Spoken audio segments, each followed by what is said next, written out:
Close your eyes. Picture the pre-dawn darkness of May 2022. The world hovered at the brink of financial collapse. At precisely 4:07 a.m., servers flickered off, silencing the hum of transactions. Digital currency flows came to a halt. The collapse of Terra, a cryptocurrency titan, was not merely a singular financial implosion. It ignited an unprecedented chain reaction. Within a single week, $40 billion vanished as if siphoned into the night sky. Many hoped the shockwaves would fade, confined to Terra's downfall. Yet the tremors traveled far and wide, unsettling the financial world's very foundations. Imagine Terra's collapse as a domino, tipping and setting off a cascade. It struck Three Arrows Capital, an $18 billion hedge fund, a giant that tottered and crumbled, dragging down Voyager Digital as it fell. This financial obliteration formed a chain reaction. A destabilizing force swept through Celsius, Genesis, and BlockFi. Once pillars of strength, now echoes of collapse. In just 4 months, the modern financial landscape was irrevocably altered. The financial toll was astronomical. The human cost was profound. Billions dissolved, leaving a trail of economic despair and uncertainty. Millions stared at screens displaying zero balances, their life savings frozen in digital purgatory. The secrecy of their interconnectedness was profound and alarming. These financial entities operated in shadows, weaving a network tighter than competition suggested. No regulations required them to reveal their entanglement's depth. This clandestine architecture stayed hidden until trust unraveled completely. This episode is not just about numbers. It is a story about what happens when the system that promised to be different makes exactly the same mistakes as the system it replaced. 3 figures stand at its center. Do Kwon, a young South Korean entrepreneur who built a $40 billion empire on an algorithm he was certain would never fail. Su Zhu and Kyle Davies, 2 hedge fund managers who borrowed billions they could not repay from institutions that trusted them with more than they should have. And Alex Mashinsky, who promised 1.7 million ordinary savers that their money was safe, safer, he said, than any bank. Each of them believed they had discovered something true and permanent.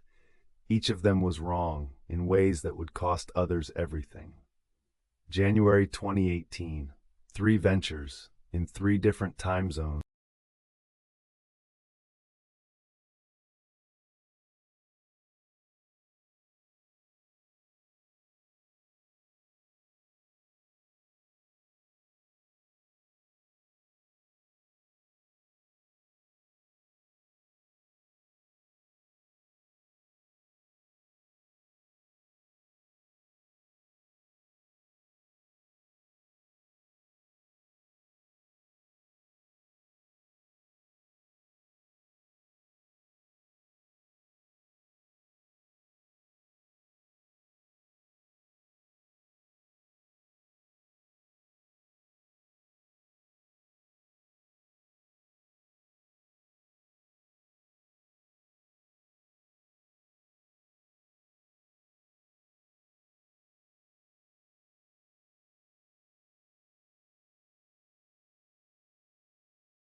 Mashinsky promised and earn 6, 8, even 17% annually.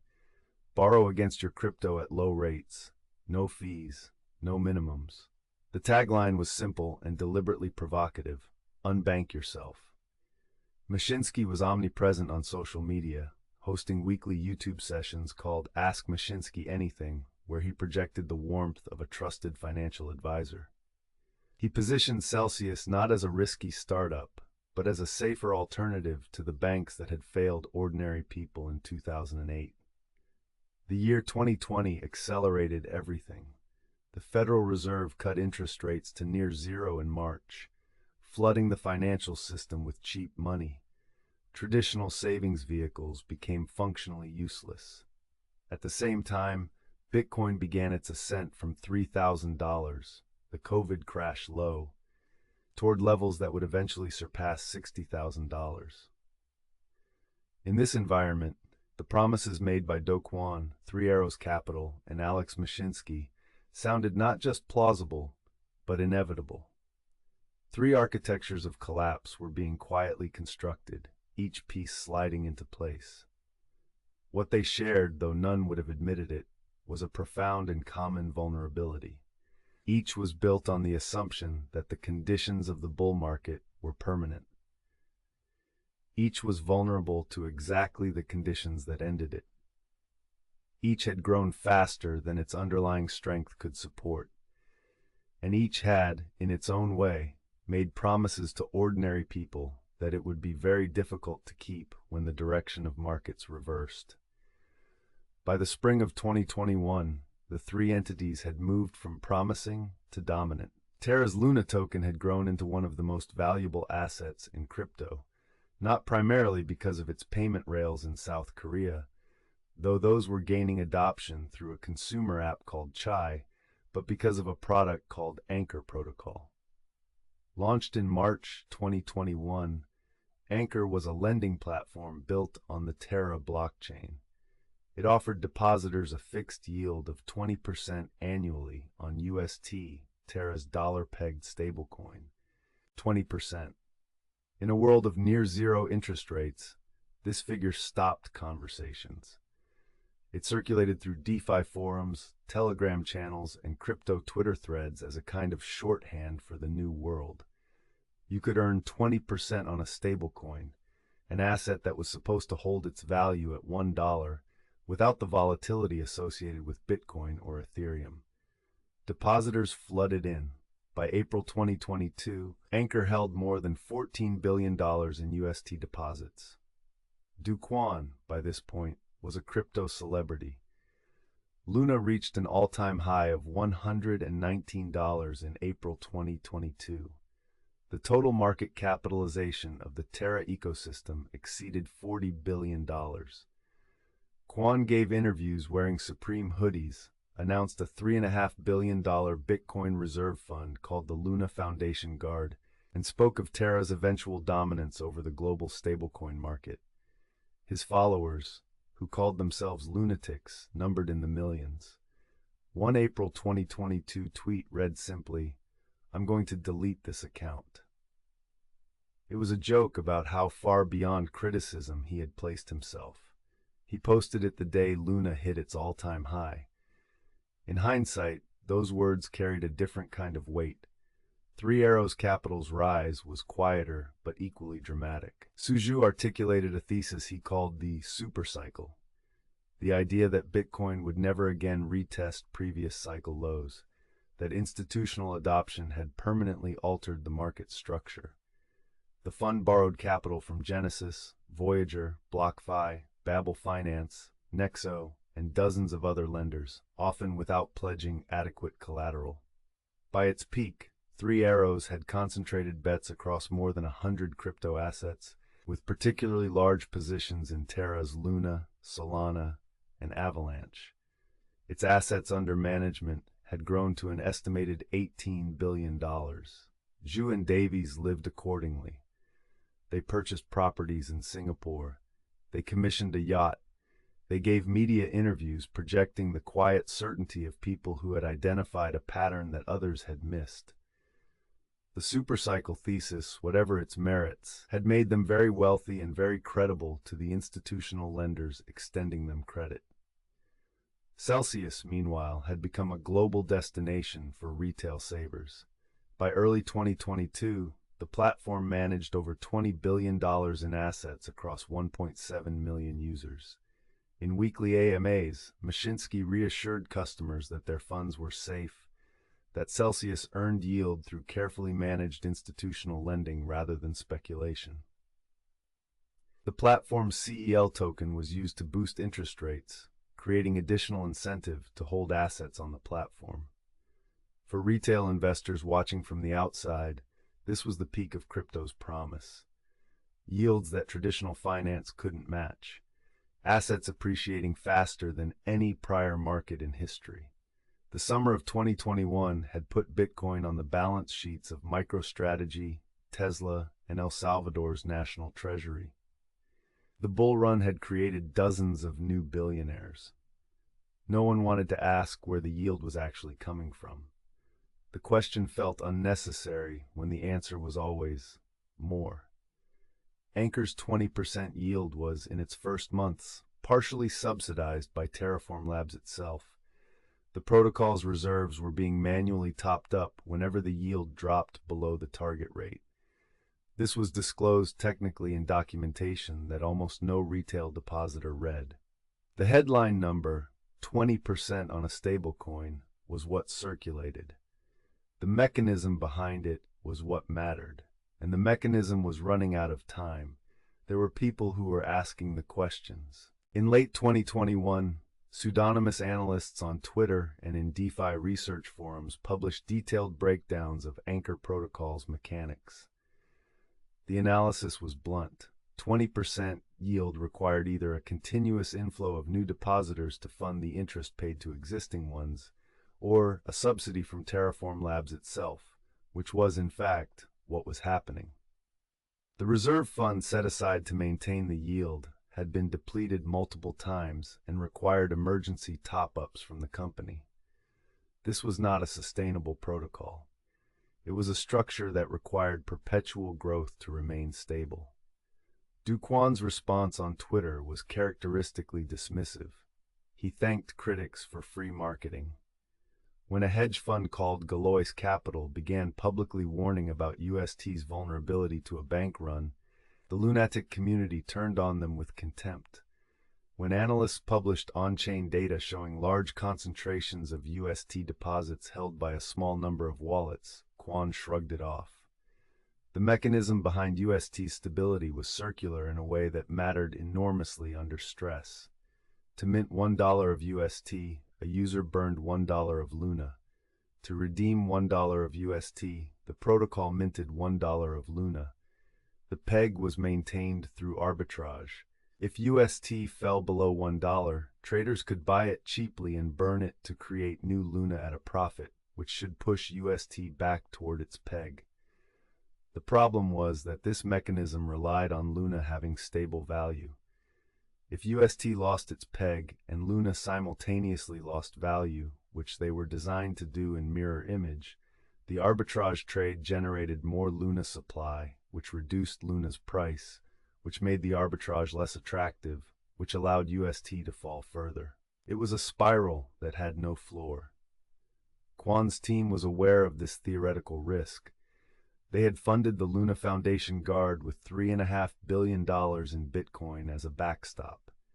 Critics pointed out that $3.5 billion was a thin shield for a $40 billion ecosystem. At Three Arrows Capital, the warnings were financial rather than structural. Lenders who extended credit to the fund were not always given full visibility into how much 3AC had borrowed in total, or how concentrated its positions were.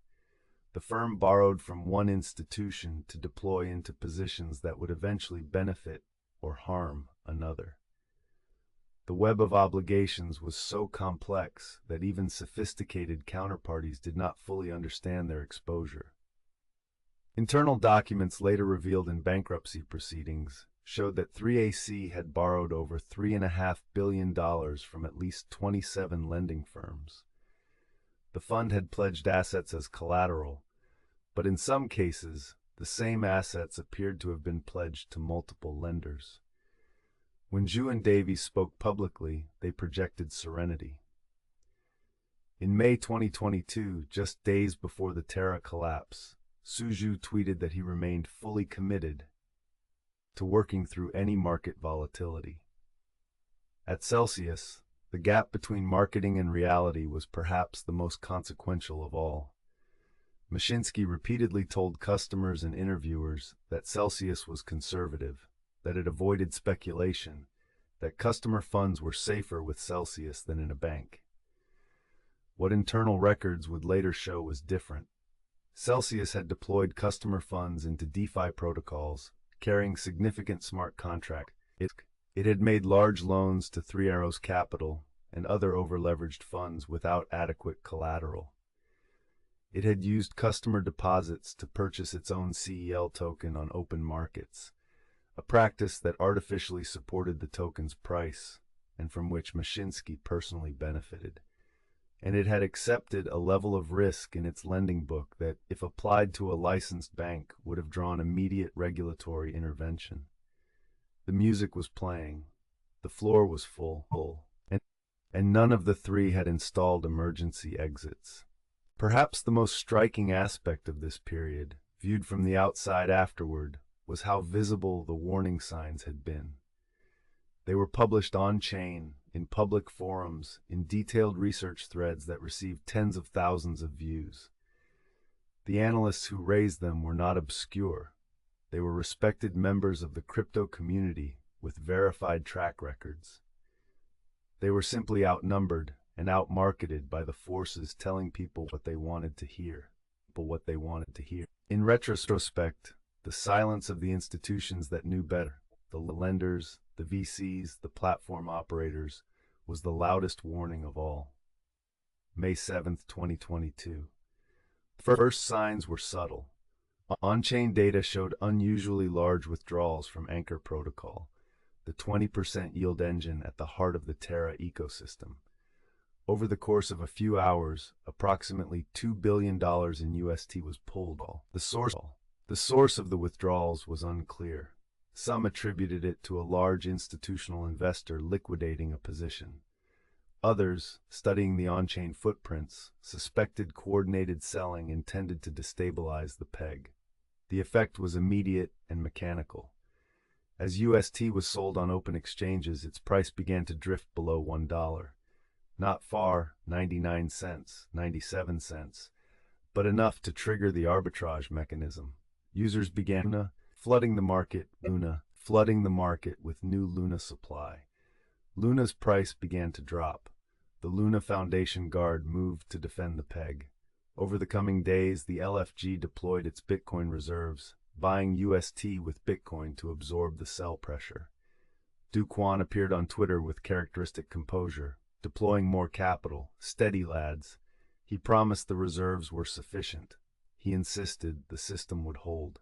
Terraform Labs began moving Bitcoin from the LFG wallet to exchanges. On-chain analysts tracked the transfers in real time, broadcasting them across crypto Twitter. The transparency of blockchain had become a liability. Every market participant could see exactly how much ammunition the defenders had left. By the evening of May 9th, UST had fallen to 85 cents. This was no longer a minor volatility event. The arbitrage mechanism, designed to restore the peg, was now operating in a feedback loop with no stable equilibrium. Every dollar of UST redeemed minted new Luna. Every new Luna supply unit pressed Luna's price lower. A lower Luna price meant the dollar value of each redemption fell, making the mechanism less effective at restoring the peg. On Twitter, the lunatic community fractured. Some urged calm and pointed to Kwon's reserves. Others, watching the on-chain data, had already begun to sell. Retail holders who had deposited their savings into Anchor because of the 20% yield refreshed their screens and watched the value of their UST holdings decline in real time, aware that the very act of selling would accelerate the decline for everyone still holding. Do Kwon's public tone shifted from confident to urgent. He announced a proposal to inject new BTC reserves. He requested emergency governance actions on the Terra blockchain. In private messages later revealed in litigation, he and his colleagues debated options that grew smaller with each passing hour. The backstop that was supposed to be sufficient had been partially consumed. The selling had not abated. In New York, Singapore, London, and Seoul, risk managers at crypto lending firms began pulling up their exposure to Luna and UST. The numbers they found were uncomfortable. Three Arrows Capital held hundreds of millions of dollars in Terra ecosystem assets. Celsius had deployed customer funds into Anchor Protocol. Every firm that had lent to these entities or held Terra assets as collateral quietly began calculating what a full DPEG would mean for their balance sheets. The math, for most of them, was terrible. May 11, 2022. Luna was at $1, down from $80 3 days earlier. By the time most North American traders woke up that morning, the Terra blockchain was in distress. The mint and burn mechanism had been triggered so many times in so many hours that the Luna supply had expanded from approximately 340 million tokens to several billion tokens overnight. The dilution was catastrophic. Do Kwon had proposed halting the mechanism temporarily to stop the death spiral. The Terra validator community voted on the proposal in real time. Some validators complied, others did not. The blockchain briefly paused and then resumed, unable to find the coordinated response that the moment required. By May 12th, Luna's price had fallen to 4 cents. By May 13th, it was below 1/10 of a cent. The supply had inflated to trillions of tokens. Every wallet that held Luna, including the Luna Foundation Guard's own reserves, had been functionally wiped out. The $3.5 billion Bitcoin backstop had been deployed and was gone. The speed was so difficult to process. A token that had traded at over $100 12 days earlier was now worth less than a fraction of a penny. A holder who had put $50,000 into Luna on April 30th was holding assets worth less than $20 2 weeks later. There was no bounce. There was no support level. The mechanism designed to create stability had become the mechanism of destruction, operating automatically without any human able to stop it in time. $40 billion in market capitalization had been erased in 72 hours. Not through fraud, not through a hack, but through a mechanism working exactly as designed, in conditions the design had failed to anticipate. The UST peg was broken. The stablecoin that had held $1 for 2 years was now trading at 10 cents. Holders of UST, millions of them, many of whom had deposited their savings into Anchor because they believed it was safe, faced near total losses. Do Kwon went silent on Twitter. Then, several days later, he resurfaced with a proposal to rebuild Terra without the algorithmic stablecoin, a new chain, a new token called Terra 2.0. The proposal was met with anger and contempt by those who had lost everything on the original chain. It was also met with a simple question Kwon never convincingly answered. If the first chain failed because of fundamental design flaws, why would the second succeed? The contagion moved quickly. Three Arrows Capital had been heavily long Luna, with positions estimated at $200 million or more. As Luna went to near zero, those positions did the same. The fund had also borrowed against Luna and other Terra assets as collateral, meaning lenders who held those assets as security now found themselves holding nearly worthless claims. Celsius, which had deployed customer funds into Anchor Protocol, took direct losses on the UST collapse. More significantly, its largest hedge fund counterparty, Three Arrows Capital, was now facing a liquidity crisis that Celsius could not ignore. The interconnected web of obligations that had made everyone feel wealthy in the bull market was now a mechanism for transmitting losses from one balance sheet to the next. The first domino had fallen. The others stood in a row, trembling. June 12, 2022. At 11:59 p.m. EST, Celsius Network published a brief notice on its blog. The title was Pausing Withdrawals, Swaps, and Transfers Between Accounts. There was no video, no Ask Mashinsky anything, no reassuring voice, just 5 paragraphs of legal language explaining that in order to stabilize liquidity and protect customer assets, all withdrawals had been frozen indefinitely. 1.7 million customers woke up to the news. The platform held approximately $11.5 billion in customer assets at the time of the freeze. There was no timeline for when withdrawals would reopen. There was no guarantee they would open at all. People who had deposited their emergency funds, their house down payments, their retirement savings, all of it locked behind 5 paragraphs of legal text on a blog that most of them had never visited. The Celsius announcement was the clearest signal yet that the contagion from Terra had reached the lending layer of the crypto ecosystem. But the reasons for Celsius's insolvency predated the Terra collapse.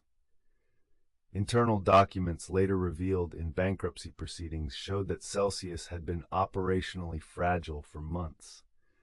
The company had suffered significant losses in a staked Ethereum product that had decoupled from Ethereum in market value. It had ongoing exposure to Three Arrows Capital, and its own balance sheet showed liabilities exceeding assets by roughly $1.2 billion, a hole that Mashinsky and his leadership team had apparently not disclosed to the public or to the board. Three Arrows Capital's collapse was simultaneous and dramatic.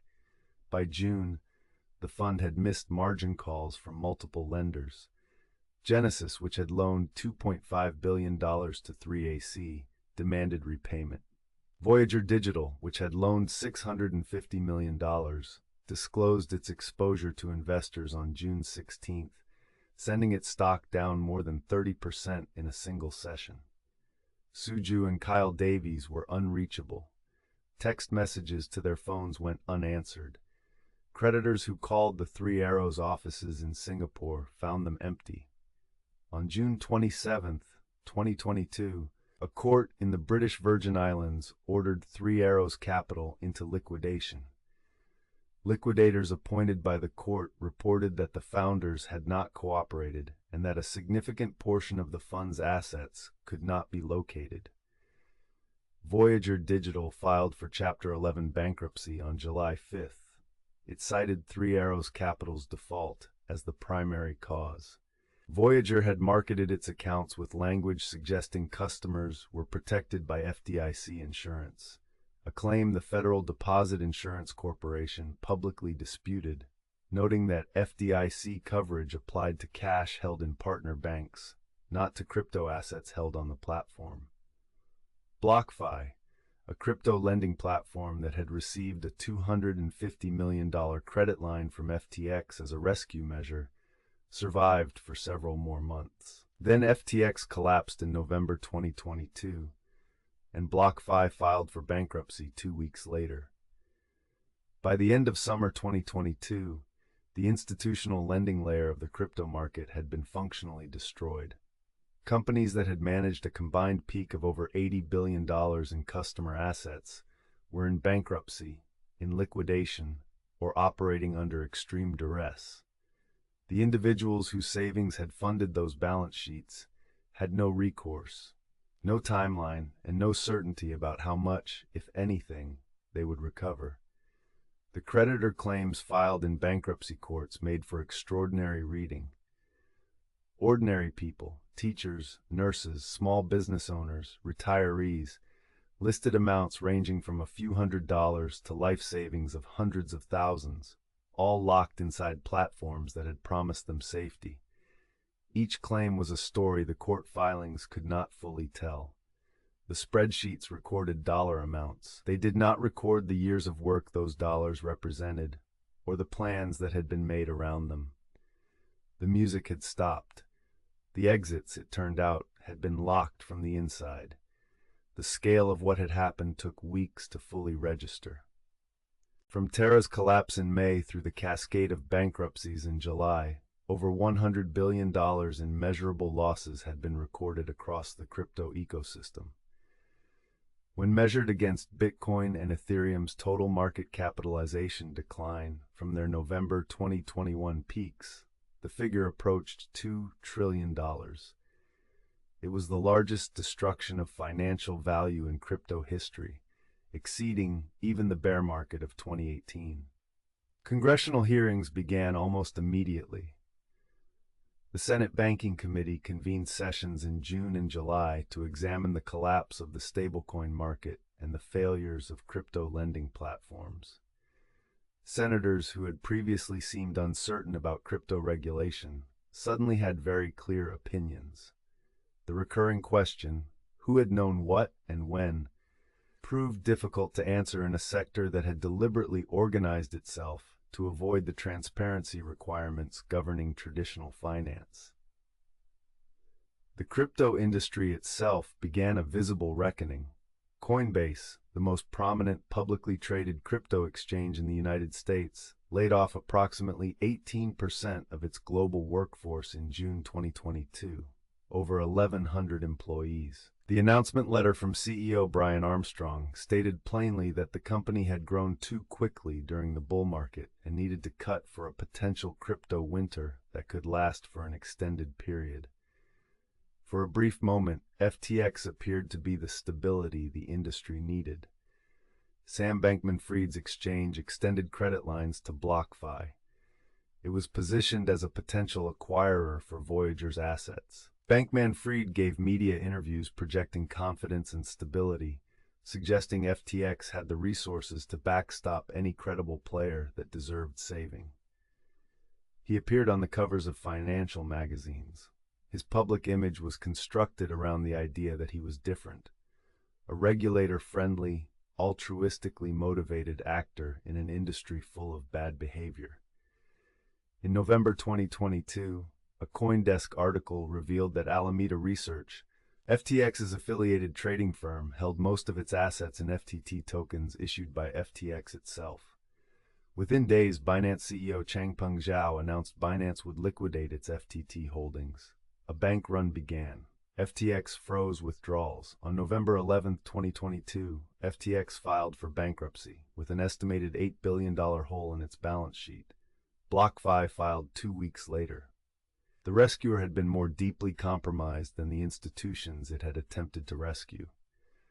For the millions of individuals who had trusted the ecosystem, whether on Celsius, Voyager, BlockFi, or FTX, the aftermath was not abstract. Bankruptcy proceedings moved slowly. Initial estimates suggested Celsius customers might recover 40 to 60 cents on the dollar after years of legal process. Many retail investors, lacking the resources to engage in creditor proceedings, simply waited with no clarity on the outcome. The 2022 collapse did not kill cryptocurrency. Bitcoin recovered. Ethereum completed its long-planned transition to proof-of-stake in September 2022, reducing its energy consumption by over 99%. New projects launched. But the intermediary layer, the yield platforms, the over-leveraged hedge funds, the shadow banking system that had inserted itself between users and their assets, had been comprehensively destroyed.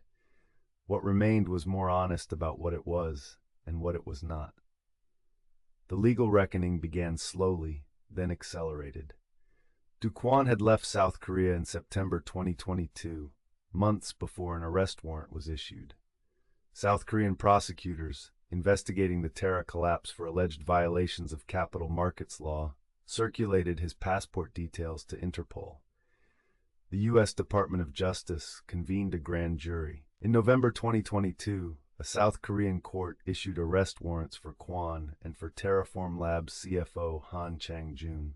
Kwon's whereabouts remained unknown for months. He continued posting on Twitter from an unspecified location, dismissing the legal proceedings as politically motivated and defending the Terra protocol's design. In March 2023, he was arrested in Montenegro, attempting to board a flight using falsified documents. Both the United States and South Korea sought extradition.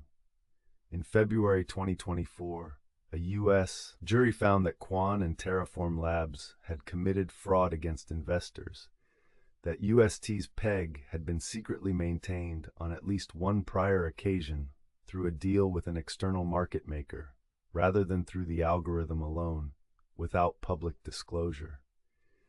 The SEC filed civil charges against Terraform Labs and Do Kwon in February 2023, alleging that the Terra ecosystem constituted an unregistered securities offering and that investors had been defrauded. The case became one of the most significant crypto enforcement actions in the agency's history. Alex Mashinsky was arrested in New York on July 13, 2023, exactly 1 year after Celsius filed for bankruptcy. The Department of Justice charged him with 7 counts, including commodities fraud, securities fraud, and market manipulation. The indictment alleged that Mashinsky had directed Celsius employees to purchase CEL tokens on the open market to support the price while simultaneously selling his own CEL holdings, making approximately $42 million, while public statements encouraged customers to hold. Suju was arrested in Singapore in September 2023 while attempting to board a flight. Kyle Davies had moved to the United Arab Emirates and remained at large. Both were banned from Singapore's financial industry for 9 years. The liquidators appointed by the BVI court continued to pursue assets, including the luxury yacht, which, after months of being tracked across international waters, was ultimately sold at auction to partially fund creditor claims. The bankruptcy proceedings themselves became a form of investigation. Celsius's examiner, a former federal judge, published a 500-page report in January 2023, documenting the company's practices: the use of customer funds for proprietary trading, the CEL token price manipulation, and what the examiner described as a business model that was, at its core, a Ponzi-like structure dependent on perpetual growth. Mashinsky had denied all of this publicly for years. The examiner's report made the denial harder to maintain. Three Arrows Capital's liquidators uncovered assets worth approximately $500 million against claimed liabilities of over $3.5 billion, leaving a deficit of approximately $3 billion that lenders would simply never recover. The liquidators' filings described a management style characterized by concentrated risk, poor record-keeping, and a systematic unwillingness to communicate with creditors even as the fund was failing. What the investigations collectively revealed was not simply that individuals had committed crimes, though some clearly had. It was that an entire sector had organized itself to replicate the worst practices of the financial system it claimed to have replaced: opacity, leverage, the misuse of customer deposits, and the assumption that rising prices would indefinitely defer the day of reckoning. The promises of transparency that came with blockchain technology had been used to make individual transactions visible while the actual risk architecture remained hidden. The enforcement actions continued well beyond 2023. New cases were filed. Plea deals were reached. The legal history of the 2022 collapse was still being written years after the dominoes had stopped falling.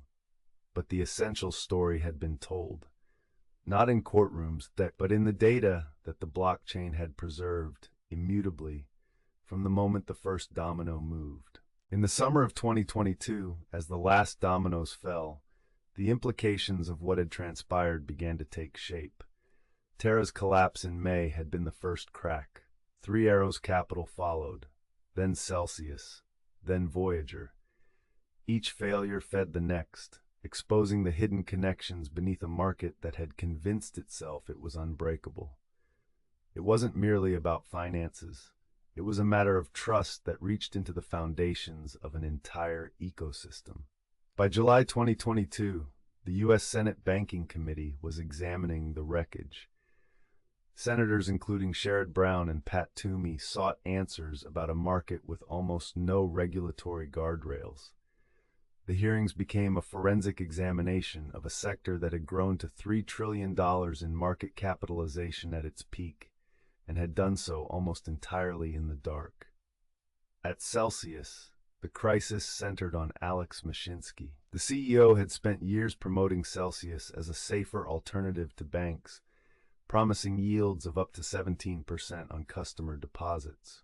On June 12, 2022, Celsius froze all withdrawals. On July 13, 2022, the company filed for bankruptcy. At that moment, 1.7 million customers had approximately $12 billion locked on the platform. At Three Arrows Capital, the architects of the collapse were Suju and Kyle Davies. The hedge fund had once managed $18 billion at peak. It had borrowed heavily from dozens of lenders without adequate collateral. When Terra's implosion shrank their portfolio, the loans came due simultaneously. On June 27, 2022, a court in the British Virgin Islands ordered Three Arrows Capital into liquidation. Both founders had vanished from public view. The scale of the losses was staggering. Blockchain analytics firm Nansen estimated over $100 billion in losses across the cascade of collapses, from the Terra depeg through the fall of the over-leveraged funds that followed. Individual retail investors, many of whom had deposited savings into yield platforms believing they were protected, found their accounts frozen and inaccessible. The question of responsibility echoed through congressional testimony and court filings alike. Were these failures the result of deliberate fraud, reckless risk-taking, or a systemic failure in how digital assets were regulated? The answer, as investigations revealed, was all three. For Celsius specifically, the bankruptcy proceedings uncovered that the company had used customer deposits to fund its own investment strategies, including buying back its own CL token to support the price. The practice, if conducted by a licensed bank, would have been illegal. In the unregulated crypto market of 2021, it had been described in marketing materials as innovation. The Voyager Digital bankruptcy, filed July 5, 2022, added another layer. Voyager had loaned $350 million to Three Arrows Capital without adequate collateral. When 3AC defaulted, Voyager's balance sheet became unsustainable. The company had promoted FDIC protection to customers in its advertising, a claim regulators investigated as potentially misleading. By the end of 2022, the Senate had released a bipartisan framework for digital asset regulation, the most substantive congressional response to crypto instability in U.S. history. It called for clear jurisdictional lines between the SEC and CFTC, mandatory reserve requirements for stablecoin issuers, and a ban on custodians using customer funds for proprietary trading. Whether it would pass remained uncertain, but it represented a reckoning the industry had long resisted. The legacy of the 2022 collapse was not simply one of financial loss. It was a demonstration of what happens when trust is manufactured rather than earned, when yield promises substitute for transparency, when the absence of regulation is mistaken for a feature. The dominoes had not fallen by accident.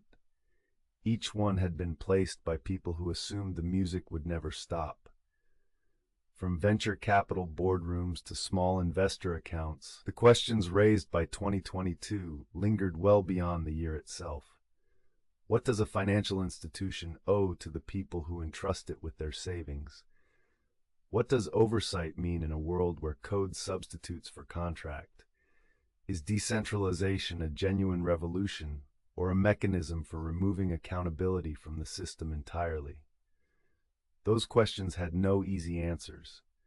But in the rubble of Terra, Three Arrows Capital, Celsius, and Voyager, The industry had been handed a very clear set of consequences, and a generation of investors who would not soon forget what happened to them in the summer of 2022. In the summer of 2022, more than $100 billion vanished from the crypto market in a matter of weeks, not through a single explosion, but through a chain reaction. One institution fell and pulled down the next and the next after that. Each collapse revealing the hidden debts, the borrowed leverage, the promises that had never been backed by anything solid. Terra, Three Arrows Capital, Celsius, Voyager, each name a chapter in a story about what happens when trust is manufactured